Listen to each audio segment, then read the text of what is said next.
কোন কাজগুলো করলে রোজা ভাঙবে এবং সেগুলোর কাফারা হিসাবে কি দিতে হবে? পান, আহার, স্ত্রী সহবাস অথবা হস্তমৈথুন, ইচ্ছাকৃত বীর্যপাত, এই বিষয়গুলো সাধারণত রোজা ভঙ্গকারী হয়।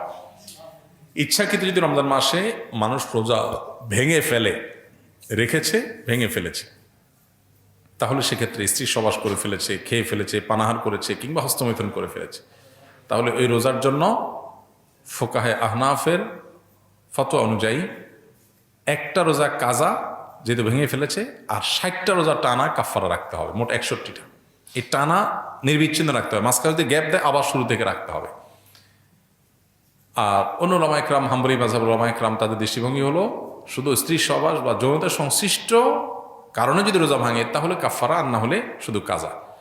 তবে একটা হাদিস আছে, নবী সাল্লাল্লাহু আলাইহি ওয়াসাল্লাম বলেছেন, কেউ যদি রোজা রাখার পর ভেঙে ফেলে, সারা বছর রোজা রাখলেও ও রমজানের ওই রোজার পরিপূর্ণ মর্যাদা এটা রিকভার করা সম্ভব না। দায় মুক্তি হবে, কাজা এবং কাফারের মাধ্যমে দায় মুক্তি হবে, মর্যাদা এটা হাসিল হবে না।